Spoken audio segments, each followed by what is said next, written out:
রঞ্জামা, রঞ্জামা, একবার তাকাও মা। মা,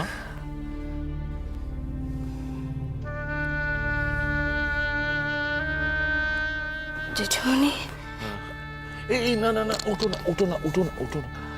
কিছু হইব না। আচ্ছা জেঠুমনি, দাঁড়া দাঁড়া দাঁড়া, এই না পিছিয়ে এসো। কিচ্ছু হইব না। এখন কেমন লাগছে মা? ভালা। আচ্ছা, কি হয়েছিল তোমার? মাথাটা ঘুরে গেছিল?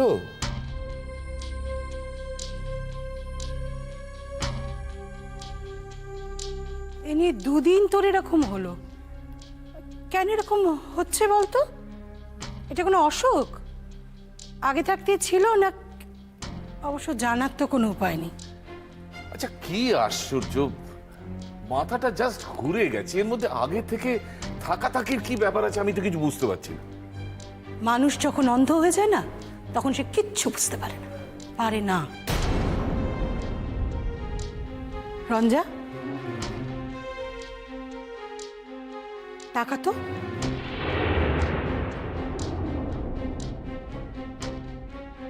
আচ্ছা একটা কথা মন খুলে বলতো, তোর কি আজ আগে থেকে শরীরটা খারাপ লাগছিল?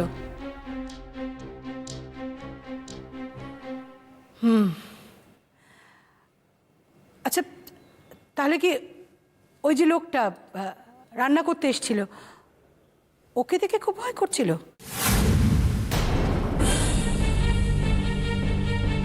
কি আশ্চর্য, একটা লোক বাড়িতে এসেছে বিয়ের রান্নার ব্যাপারে কথা বলতে, তাকে দেখে রঞ্জা ভয় পাবেই বা কেন? আর ভয় পেলে হঠাৎ মাথা ঘুরে যাবে কেন? দেখো, আমি একটা প্রশ্ন করেছি ওকে, উত্তরটা ওকেই দিতে দাও। তুমি ওর হয়ে কথা বলছো কেন? অমান্তর কথা বলছো তাই, আর কেন? রঞ্জা, কি হলো? আমি তো তোকে একটা প্রশ্ন করেছি নাকি? জেঠুমনি, হ্যাঁ মা, ওই লোকরে দিয়া কি রান্না করানোর খুব দরকার? না মানে তেমন দরকার নেই, তবে বলছিল যে ভালো রান্না বান্না করতে পারে, তাই আর কি। দেখাই যাক, কাল তো আবার আসবে বলে গেছে। না,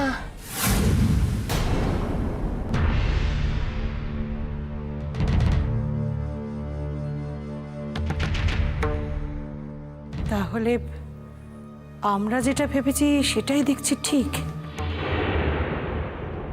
কেয়া তো একটু আগে আমাকে এই কথাটাই বলছিল। কি বলছিল? না কিছু না। রঞ্জা, তুই জিজ্ঞাসা করছিলি না যে ওই লোকটা রান্না করবে কি না? আচ্ছা তুই কি চাস না যে ওই লোকটা রান্না করুক?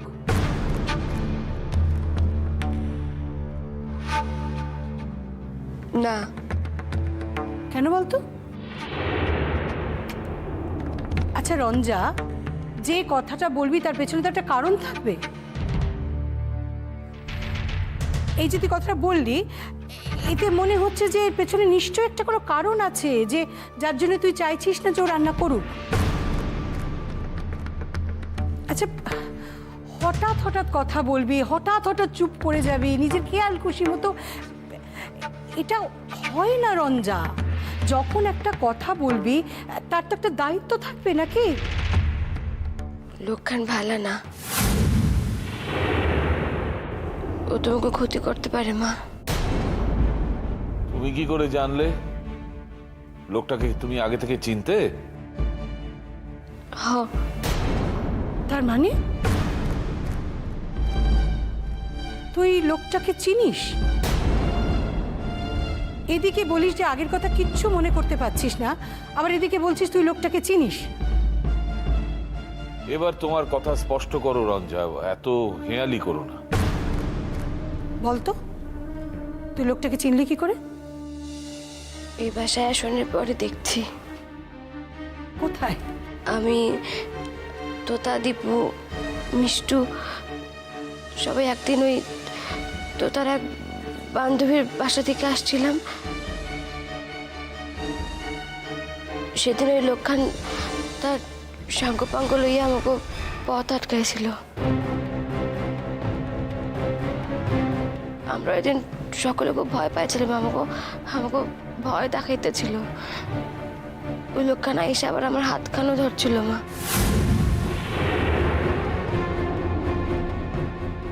সর্বনাশ, এসব কথা কই আগে তো তুমি আমাদের বলনি। হ্যাঁ, তাহলে সেদিন নিরাপদে বাড়িতে ফিরে এলে কি করে? সৌম্যবাবু তার গাড়ি লইয়া আমাকে আনতে যায়, পথে দেখা হইয়া যায়, তাই। তার মানে এবারের সব ছেলে মেয়েরাই ওই লোকটাকে চেনে, দেখেছে, তাই তো? হ্যাঁ মা। তাহলে তো ভালোই হলো, ওরা যখন ওকে দেখেছে তাহলে তো চিনতে পারবে। হ্যাঁ, কিন্তু রঞ্জা তখন কথাটা বললো না কেন? মানে দীপুরা তো বাড়িতে ছিল, ওদের ডেকে একবার দেখিয়ে দিলেই তো ল্যাটা চুকে যেত। না না, ওরা তো তখন কলেজে গেছিল, বাড়িতে তো কেউ ছিল না, আর সমু তো অফিসে বেরিয়ে গেছিল। তোমার কোথাও ভুল হচ্ছে না তোমা? না জেঠুমনি। না, বলছি যে যে লোকটাকে তুমি দেখেছো, মানে অন্য কারোর সঙ্গে তুমি গুলিয়ে ফেলছো না তো? একটা বদ লোক, তার এত সাহস হবে যে আমাদের বাড়িতে রাধুনি সেজে ধাওয়া করবে? জানি যখন যে এবারের অনেকেই তাকে দেখেছে। ওই লোক সব পারে।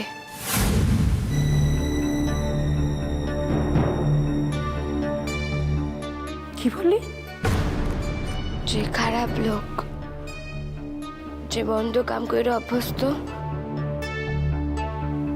সে সব পারে মা। না না না না, এরকম খুনে বদমাশ বা ডাকাত কখনো এরকম প্ল্যানিং করে আসে না। লোকটাকে তো আমার খুব সরল বলেই মনে হয়েছে, খুব মন খুলে কথা বলছিল। তোমার কোথাও একটা ভুল হচ্ছে রঞ্জা। মানে যাকে তুমি আগে দেখেছো তার সঙ্গে এই লোকটাকে তুমি মিলিয়ে ফেলছো। এরকম হয়, মানে একই রকম দেখতে দুটো লোক, এ তো হতেই পারে। এই লোকখানের চিন্তা আমার কোনোদিন ভুল হইব না জেঠুমনি। হাজার লোকের ভিতরে আমি ঠিক তারে চিনা নিব।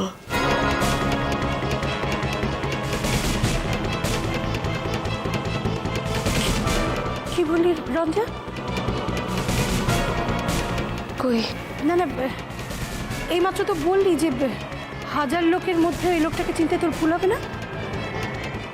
কই আমা, আমি তো কইলাম যে আমি আমি চট করে কেউ সে ভুইলা যাই না। হ্যাঁ সত্যি তো, এই তো কদিন আগে তারা দেখছি, এর ভিতর ভুলুম কেমনে? তুই এখন যেটা বললি একটু আগে, সে কথা কিন্তু বলিসনি রঞ্জা। ঠিক আছে, কালকে লোকটা যখন আসবে তখন তো তাদের ডাকবো, ওরা চিনতে পারলে তখন যা ব্যবস্থা নেওয়া হবে।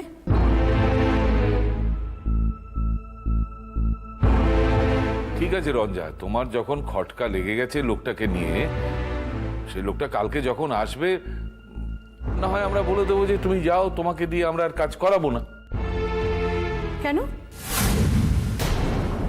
কাজ করাবে কি করাবে না সেটা তো পরের কথা। আগে তো জানা দরকার যে ওই লোকটাই রাস্তায় ওদের ডিস্টার্ব করছিল কি না। যদি তোতারা বলে যে এই লোকটাই সেই লোক, তাহলে তো ওকে সঙ্গে সঙ্গে চার্জ করা উচিত না। মানে লোকটা কি ধরনের, কোথায় থাকে, সেটা তো আগে জানতে হবে নাকি?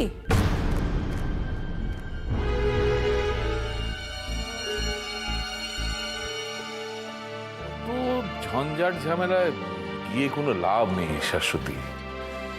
সামনেই বিয়ে, হাজার রকমের কাজ। সেই লোকটাকে নিয়ে এখন এত মাথা ঘামানোর দরকার কি খুব আছে? দরকার আছে। রঞ্জার মনে খটকা লেগেছে ওই লোকটাকে নিয়ে, সেই জন্য তুমি বললে না যে ওর ভালো মন্দ বিচার না করেই ওকে তুমি ছাড়িয়ে দেবে। কিন্তু আমারও খটকা লেগেছে রঞ্জার কথায়। তাই আগে আমাকে ওর ভালো মন্দ বিচার করে জানতে হবে যে লোকটা কতটা খারাপ,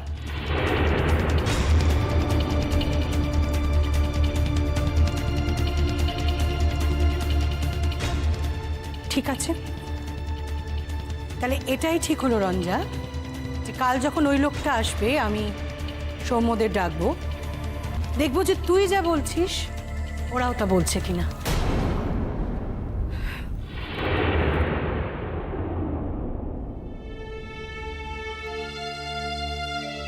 রঞ্জা, হ্যাঁ জেঠুমনি। রঞ্জা, আমি 100% নিশ্চিত যে যে রাধুনীকে তুমি দেখলে আর আগের যে লোকটা ছিল, এই দুটো লোক এক নয়। মানে তোমার কোথাও একটা ভুল হচ্ছে। দেখো, তোমার মনের ভুল ঠিক ভেঙে যাবে। শুধু শুধু তুমি ভয় পাচ্ছ।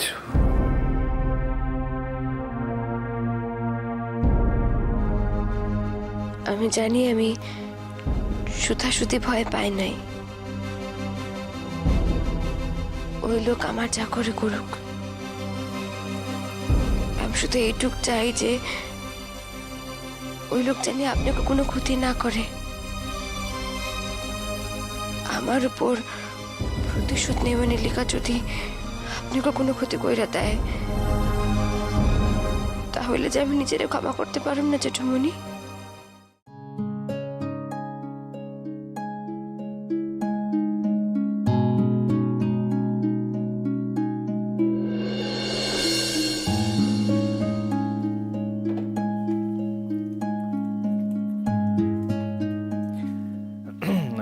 আর সব কই?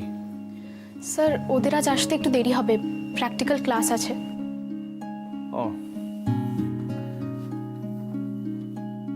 অবশ্য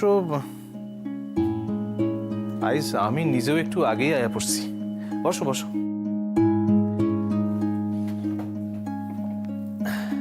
যাক, ভালাই হয়েছে।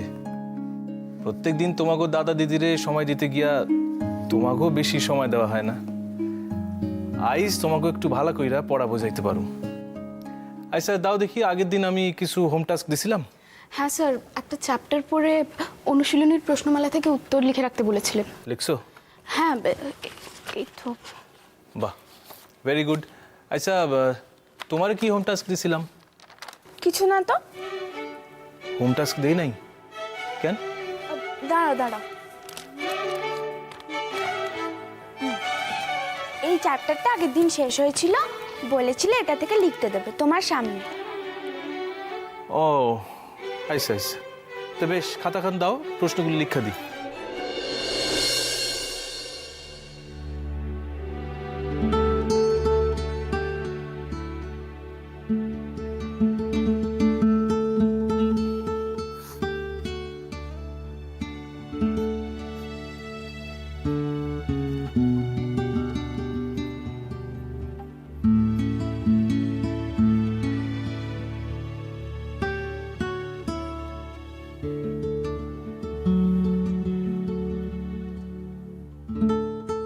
যাই বলো বাবু, তুমি আসাতে কিন্তু আমার প্রাণে একটু জল এসেছে। এই তোকে এত পাকা পাকা কথা বলতে কে বলেছে? হ্যাঁ স্যার হয় খেয়াল থাকে না নাকি? আরে মিষ্টু, ওরে অত বকো কেন? আচ্ছা ফুলঝুরি, তোমার পড়ানে এই জল আসনের ব্যাপারখানটা ঠিক কি আমার একটু বুঝায় কও তো। বারে, তুমি সেদিন রঞ্জা দিদির ওপর রাগ করে আমাদের পড়ানো ছেড়ে চলে গেলে না, তারপরে তো আমাদের চিন্তা আমরা কার কাছে পড়ি কার কাছে পড়ি। আসলে আমরা তো দুষ্টু ছেলে মেয়ে, তুমি তো জানোই, আমাদের কেউ সহজে বাগে আনতে পারে না। না স্যার ও এত পাকা পাকা কথা বলে বলেই কিন্তু সবার কাছে খুব বকা খায়, কিন্তু তার কোনো শিক্ষা হয় না। তুই কি রে? এই, তুই এত ফটো করছিস কেন রে? স্যার আমাকে জিজ্ঞেস করেছে বলেই তো আমি বলছি নাকি।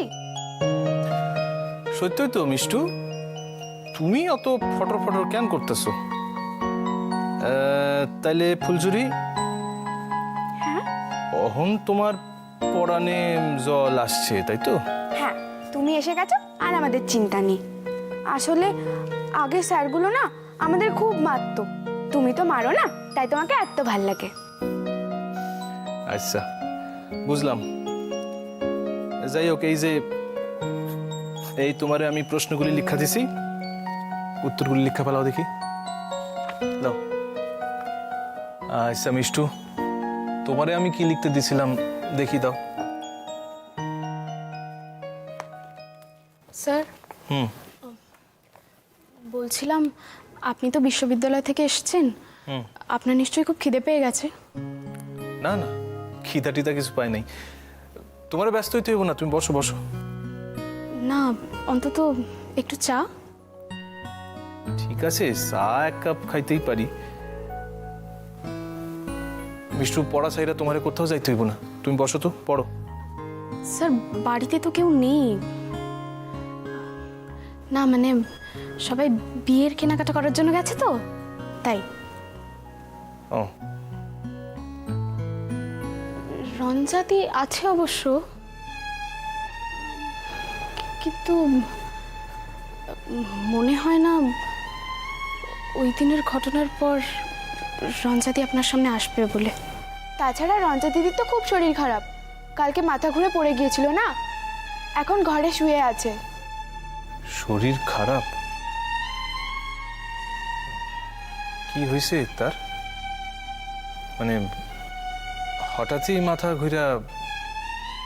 কি জানি, আমরা তো তখন বাড়িতে ছিলাম না, এসে শুনলাম।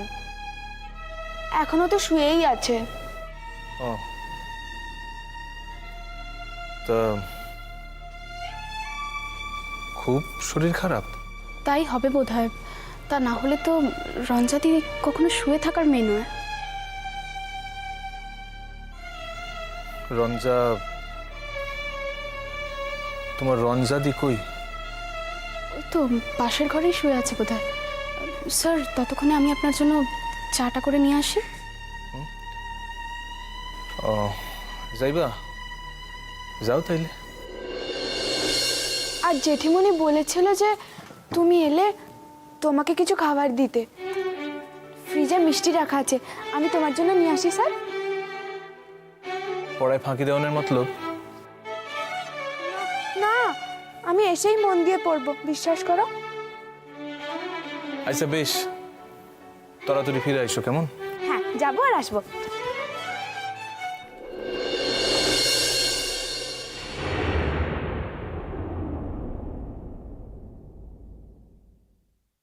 কিরণের শরীর খারাপ করছে, সে পাশে ঘরে শুয়ে আছে, আর আমি একবার একবার দেখা শুন, ঠিক হইব কি?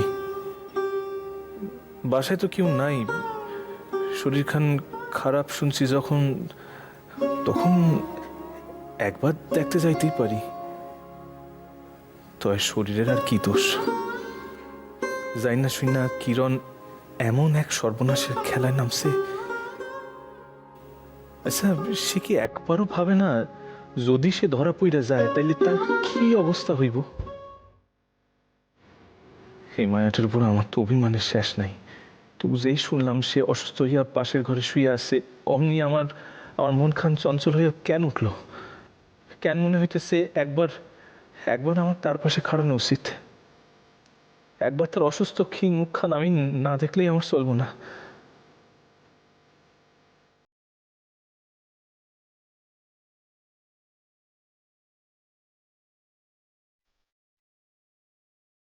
না, যাই একবার তারা দেখে আসি।